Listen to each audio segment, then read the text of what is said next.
Ayun o mga amigo, mayroon daw pala uling paayuda ng diesel. Ayun, nag-ipon-ipon na yung mga bangka dito mga amigo. Tumating na rin kami, ayan o. Ayan o, dami ng bangka. Isa tayo sa kabilang sa aayudahan. Yan mga amigo, hindi ko pa alam kung ilan. Basta mamaya pagka nandyan na yung ayuda, kukumpute nila yan eh. Kung ilan yung bangka dito, divided by kung ilan yung dala nila. Sa medyo marami, parang mahigit na yatang 20 ang mabibigyan ng bangka. Basta kung sino yung pupunta rito mga amigo, kasama sa mabibigyan. Yan. Yan, sana naidiyan mga amigo ang medyo matumal. Kahit pa paano makakatipid-tipid naman kami sa konsumo dahil dito tayo dito sa laot.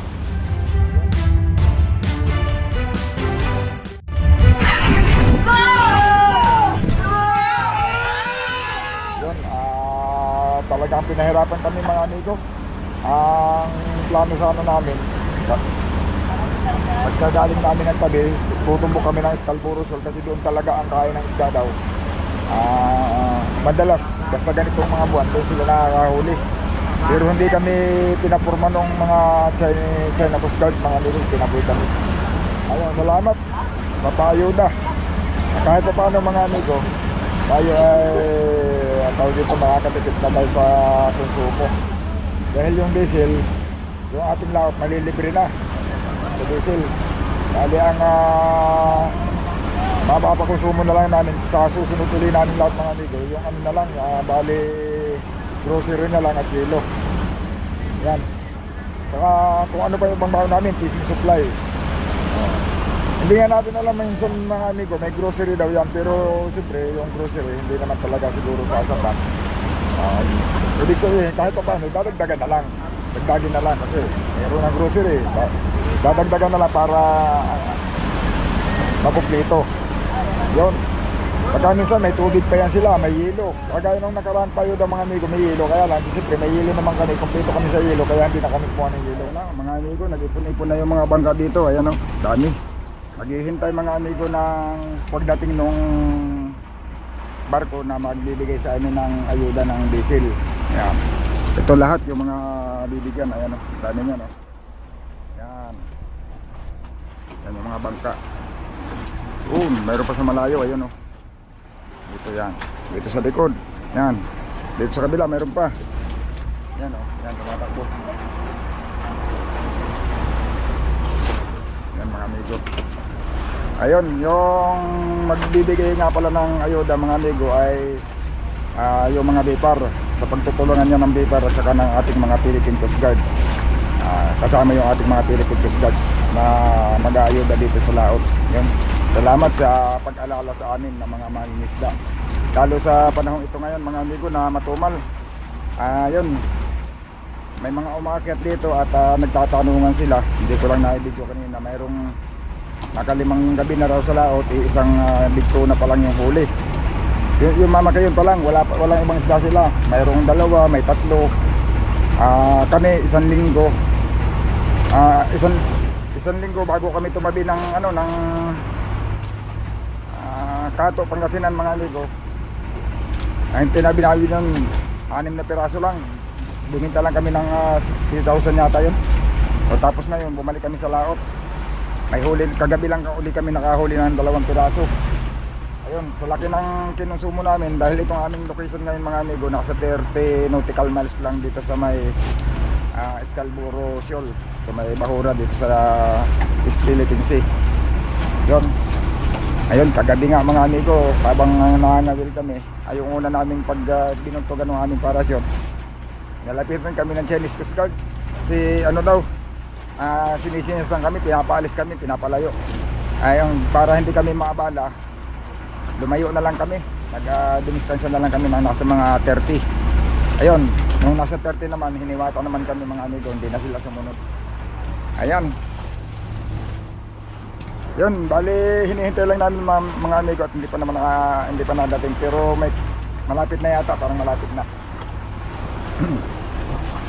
Yun, malalaman lang natin kasi ano yan, kung ilan ang mapapabigay pagka naibigay na sa atin, doon na lang natin malalaman. Kasi ibabudget yan kung ilan ang kaya, kung tigi ilan, bibilangin kung ilan yung bangka, tapos doon hati-hatiin yung diesel na dala nila. Yan, medyo marami ito mga amigo, kaya hindi natin alam kung aabot ng 1,000 litro yung matatanggap natin. Pero ilan man yung pag-abutan mga amigo, ayun, salamat na lang sa ating mga BIPAR at saka sa Philippine Coast Guard at sa ating sa Pangulo na nakaalala sa atin para isa tayo sa mabigyan ng ayuda. Ayun.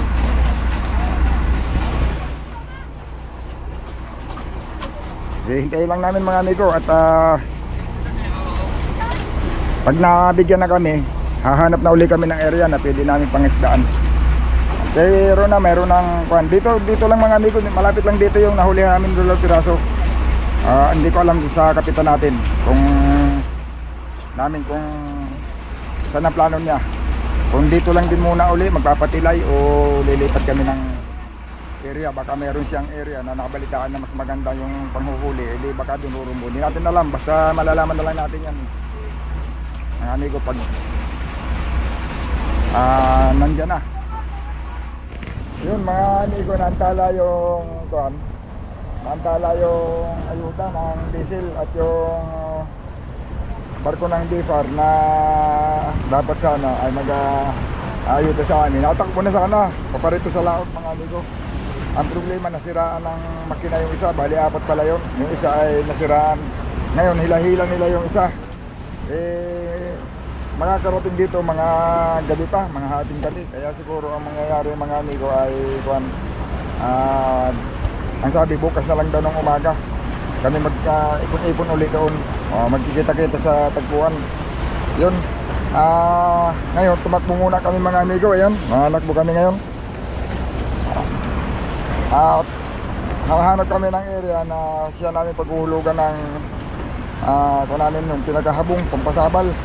I-parachute daw, hindi yata walang planong ihulog dahil mahina naman yung hangin. Yung palapa na lang ng nyug muna ang gagamitin namin ngayon mga amigo. At hindi naman mahina, kalmada lang naman, hindi naman malakas. Yun,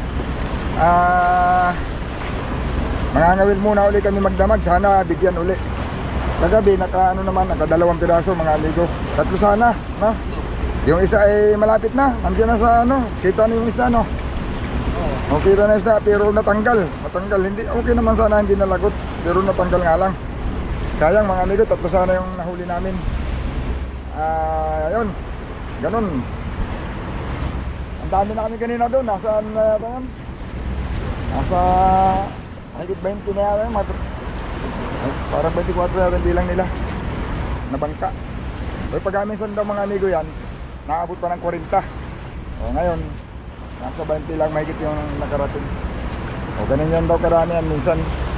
Yun, marami din naman yung ibinibigay mga amigo. 4 na barko nga yung magdi-deliver Hindi naman barkong malalaki, parang lancha lang din na hindi naman sobrang para kumakarga yata na puro 3,000 liters bawat isa.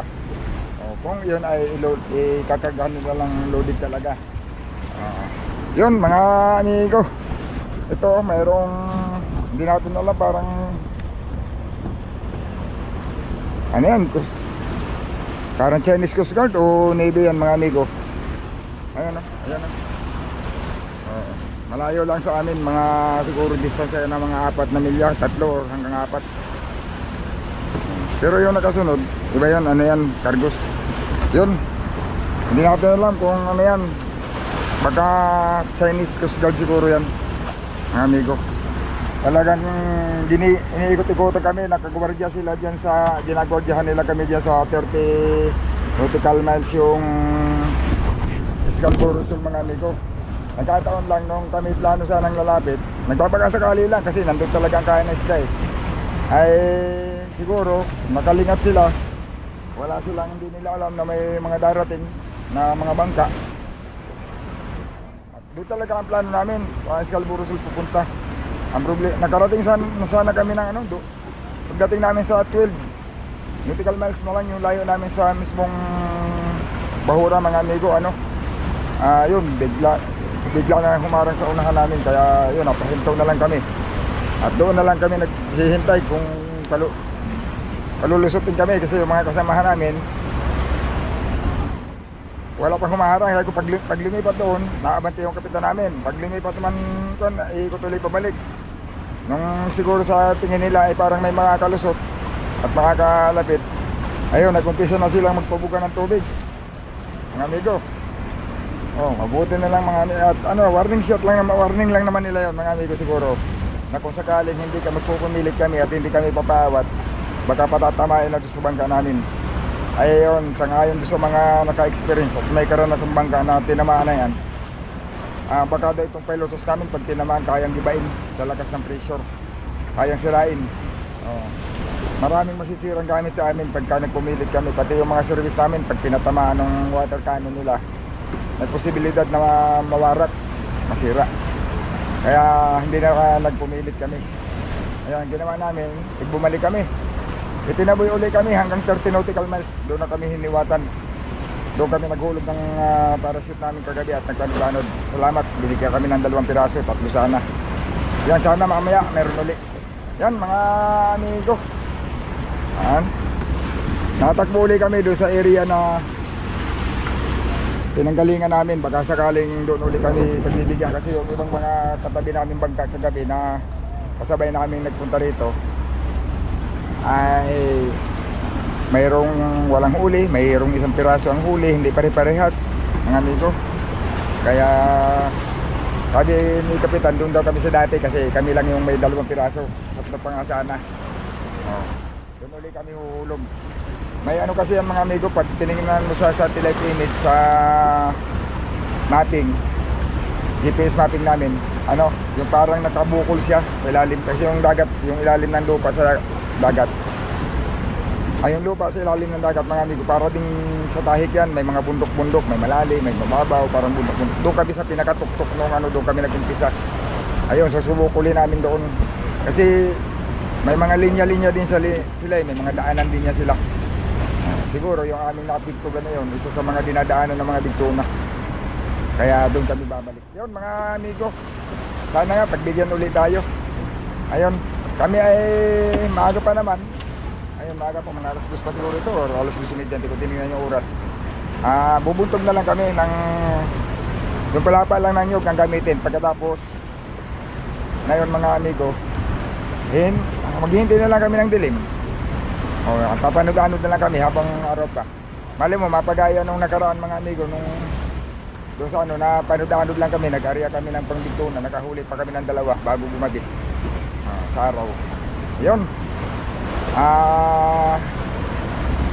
sana nga ganun ang mangyari, mga amigo. Yan, malalaman natin yan, abangan nyo lang yung susunod natin video.